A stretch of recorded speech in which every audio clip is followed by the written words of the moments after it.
አምላክ የሚሰጥ የሰውን ህይወት የሚለውጥ ሚስጥር የሆነ አስገራሚ ስጦታ ነው በረከት።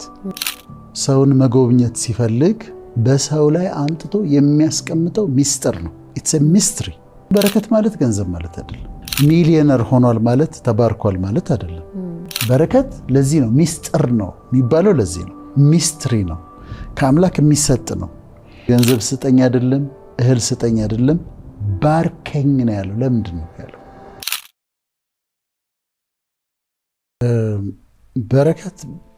በረከት ወይም ብሌሲንግ ወይም ባራክ የሚባለው ወይም በረካ ደግሞ ለእስልምና ፈጣሪ ደስ ሲለው ሰውን መጎብኘት ሲፈልግ በሰው ላይ አንጥቶ የሚያስቀምጠው ሚስጥር ነው። ኢትስ ኤ ሚስትሪ።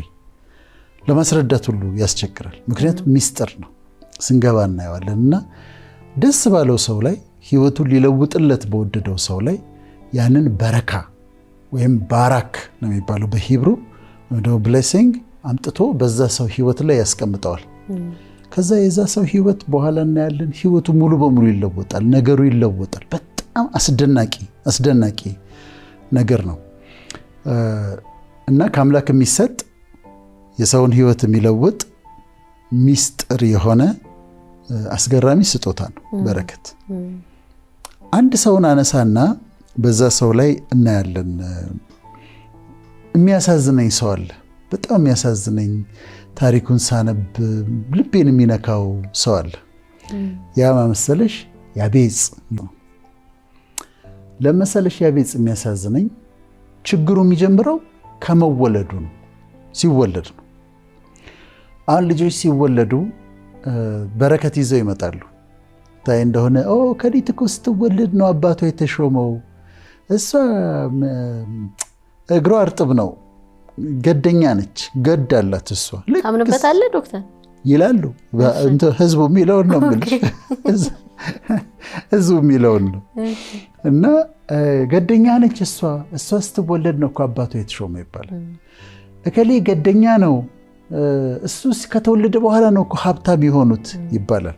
ገደኛ ይባላሉ ገና ከመወለዳቸው። ስለዚህ ስም ሁሉ ሲሰጣቸው በረከት፣ እድል ምናምን ይሰጣቸዋል። በቃ እንዲህ ያመጡትን ነገር ተከትሎ ነው የሚሰጣቸው ስም።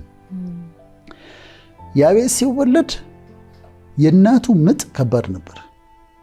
እናቱ በጣም ነው የተሰቃየችው። መከራዋን ነው ያየችው ያቤጽ ሲወለድ።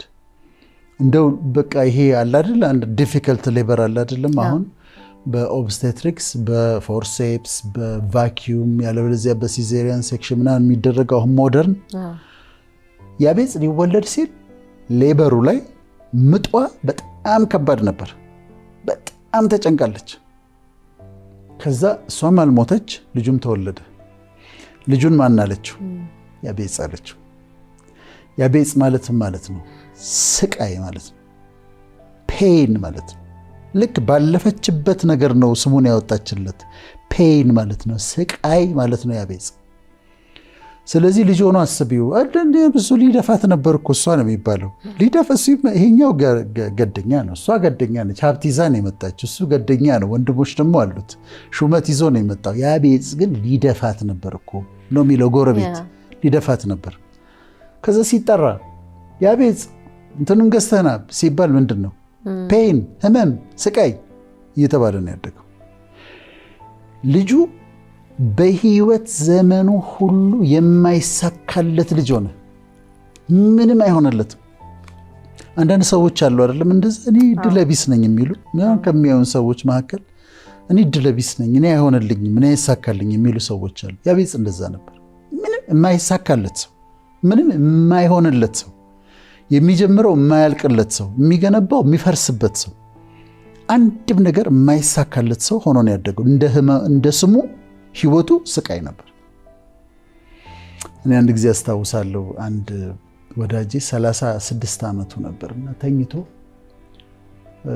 ትንሽዬ ቤት ነው የቤተሰብ ቤት ውስጥ ነው የሚኖረውና ገርማህል 36 ዓመቴ ነው አለኝ። የዛ ጊዜ የኛ እድሜ ወደዛ ነበርና በቃ ዘመኔ ሁሉ ስቃይ ሆናለኝ። ከሁሉ እድሜ ልኬ ነው የተሰቃየሁት። ከወላጆቼ ጀምሮ ቤተሰቤ ሰው እንዴት እድሜ ልኩን ይሰቃያል?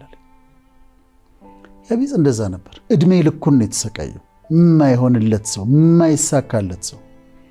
ልክ አንዳንዶቻችን ተመልካቾቻችን እንደሚሉት ራሳቸውን በቃ እኔ የማይሳካላት ሰው ነኝ፣ እኔ የማይሆንልኝ ሰው ነኝ እንደሚሉት ያቤጽ እንደዛ ነበር።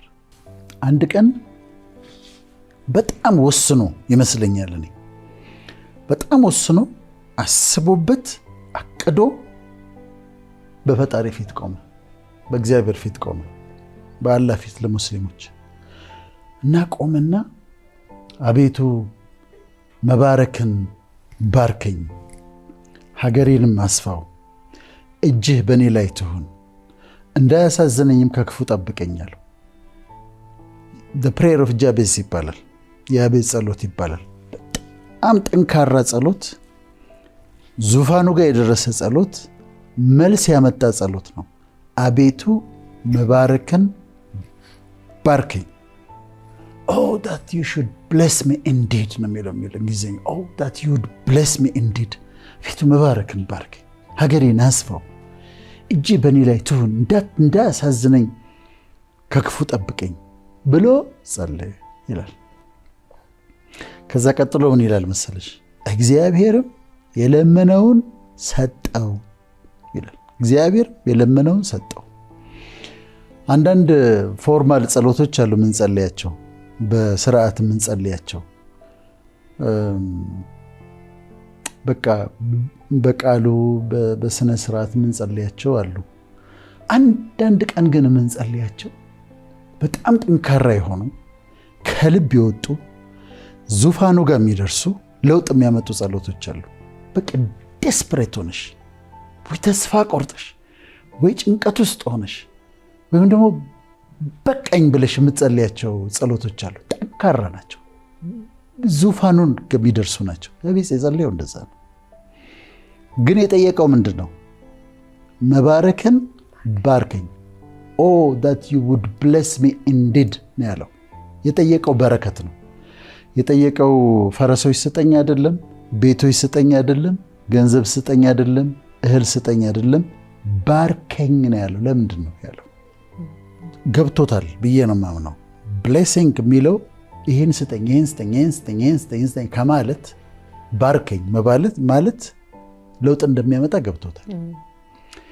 ያዕቆብም የአብርሃም ይስሐቅ ያዕቆብም አንድ ቀን ሲታገል ከመልአኩ ጋር ሲታገል ካልባረከኝ አልለቅህም አለ። ይህም በጣም ወደዋለሁ።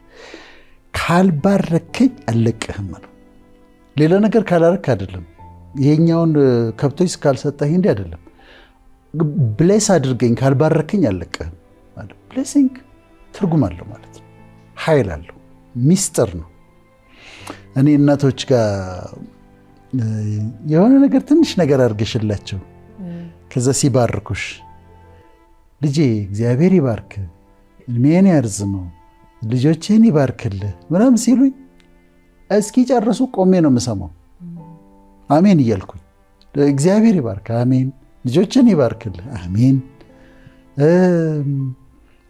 የሚሏትን ነገር በሙሉ ከአንደበታቸው የምትወጣውን የበረከት ቃል እቀበላታለሁ። ድሮ ልጆች ሆነን እጅ እናስታጥብ ነበር። ታስታጥቢ ነበር? አስታጥበሻል? እጅ አስታጥቡ ይባላል እንግዳ ሲመጣ እና እጅ ስታስታጥቢ ልክ ይታጠቡና ተባረክ ልጅ፣ እግዚአብሔር ይባርክ፣ እደግ፣ ያሰብከውን ያሳካልህ ይላሉ። ቀላል ነገር እንዳይመስልሽ፣ በጣም በጣም ወሳኝ ነገር ነው በረከት። አሁንም በየመንገዱ የሚባርኩን ሰዎች፣ ትላልቅ ሰዎች የሚባርኩን በረከት ቀላል አይደለም እና እኔ ቆሜ ነው አሜን እያልኩኝ የምለው። በቀላሉ በረከትን በምን ታየዋለሽ? ብሌሲንግ ያለበት ቤትና በረከት የሌለበት ቤት ስትገቢ ታውቂዋለሽ። እኔ አሁን አውቃለሁ። የተባረከ ቤት በተሸረፈ ሲኒ ሻይ አቅርበውልሽ እንዲህ ዳቦ ቆራርሰው ምናምን እንትን ብለው ውጪ አይልሽም። ከዛ ቤት መቆየት ትፈልጊያለሽ። እንደው አፍረሽ ነው መጨረሻ ላይ የምትወጪው። በሉ ልሂድ፣ ይሄ ቤት አያስወጣም ብዬ አውቃለሁ። ይሄ ቤት አያስወጣም፣ በሉ ልሂድ ብዬ ተነስቼ ወጥቼ አውቃለሁ። አንዳንድ ቤት ደግሞ ስትወጪ ሁሉ ነገር ሞልቶ ግን ተቀመጫ ሄድሽ ውጭ ነው የሚልሽ እና የብሌሲንግን ፓወር ታይዋለሽ። በረከትን በሰዎች ላይ ታይዋለሽ። ሰዎች እንደሚሉት ከግር እስከ ራሷ የ300,000 ብር ፈሶባት ምንም ኢምፕሬስ ላታደርግሽ ትችላለች። ምንም ዝም ብላ ደግሞ ፀጉሯን ወደኋላ አበጥራ በምናምን ፊቷን ታጥባ ወጥታ ደግሞ በጣም ኢምፕሬስ ልታደርግሽ ትችላለች። እና በረከት በሰዎች ህይወት ላይ ያስታውቃል። የተባረከ ሰው ያስታውቃል። የተባረከ ቤት ያስታውቃል። ለውጥን ያመጣል። ፈጣሪ ለሚወደው የሚሰጠው ነገር ነው። በረካ አጥብቀን ልንፈልገው የሚገባ ነገር ነው። ሰዎች ኮንሲደር የሚያደርጉት አንድ ሰው ተባረከ ብለው ከማቴሪያል አንፃር ነው። ግን በረከት ዲፕ አይደለም ወይ ከዚህ ያለፈ አይደለም ወይ የሚለውን ነገር እንድትነግረን እንፈልጋለሁ። ምክንያቱም ይሄ ነገር ከአይደለም በዓለማዊ ሐሳብ ቀርቶ መንፈሳዊ የሚባሉ ቦታዎች ራሱ ትባረካለ እንደዚህ ትሆናለ ምናምን ሲሉ አብዛኛው ይሄ ከባንክ አካውንቱ ጋር በተያያዘ ነውና አንዳንዴ ገንዘብ ተሰጥቶም እኮ መጥፋት አለና ይሄ በረከት ይባላል። ኤክሰለንት በጣም you nailed it። ዋናው እንደው ማስረዳት ያለብን ነገር ነው ያመጣሽው። ምክንያቱም በረከት ማለት ገንዘብ ማለት አይደለም። ሰው በጣም ብዙ ገንዘብ ኖሮት ያልተባረከ ሊሆን ይችላል። ገንዘቡን በተለያየ መንገድ ሊያመጣው ይችላል። ሰርቶ የሚያምጣው አታሎ የሚያምጣው በየትኛው መንገድ ያምጣው ሰው ገንዘብ ሊኖረው ይችላል። ገንዘብ አለው ማለት ግን ተባርኳል ማለት አይደለም። በፍጹም ሚሊዮነር ሆኗል ማለት ተባርኳል ማለት አይደለም። ዝነኛ ሆኗል ማለት ተባርኳል ማለት አይደለም። ማይክል ጃክሰን እንደሱ ዝነኛ አልነበረም። ገንዘብም ሀብትም ነበረው። ወዚ ብሌስድ ሰዎች እየዘፈነኩ ይወድቁ ነበር። ተባርኳል? የሚኖርበት ሜንሽን ነው። የሚያሳዝን ሰው ስቃይን የኖረው እንጂ በረከት አታይበትም። ስለዚህ በረከት ማለት ዝነኛ መሆን በቃ ፖፑላር መሆን አይደለም። በረከት ዝናን ሊያመጣ ይችላል። በረከት ማለት ሚሊዮነር ወይም ቢሊዮነር መሆን ማለት አይደለም።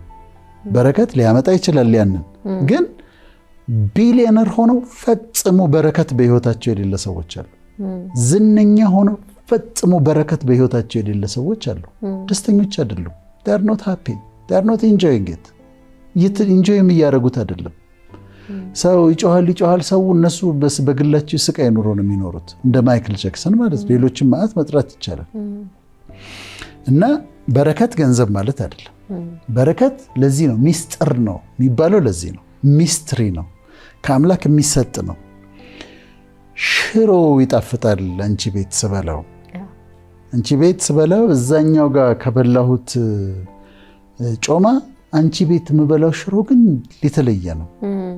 ዘይቱ ቶሎ አያልቅም፣ ጤፉ ቶሎ አያልቅም። ደስታ አለ ቤት ውስጥ፣ ሰላም አለ ቤት ውስጥ።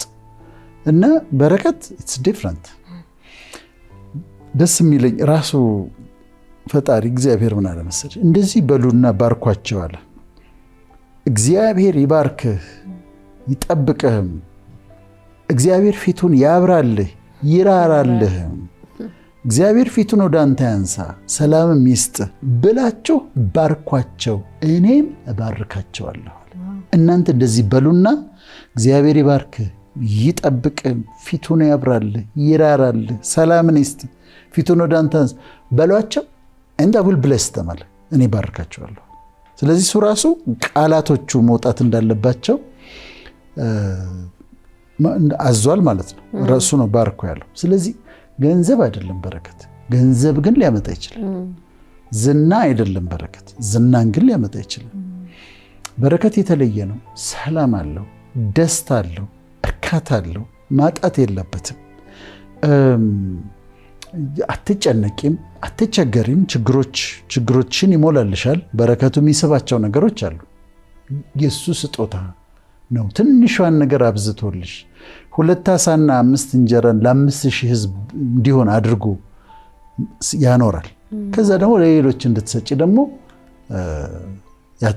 መትረፍረፍ ደግሞ ይመጣል። ስለዚህ ያኛው ባንክ አካውንትሽ እንደዚህ ይሆናል።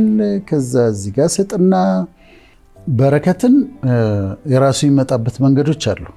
ግን አሁን የሆነ ቦታ ሄደሽ ከዛ ሰጥቼ ለሆነ ሰውዬ ገንዘብ ሰጥቼው ከዛ እሱ ቃል አውጥቶብኝ ምናምን በረከት አልቀበልም።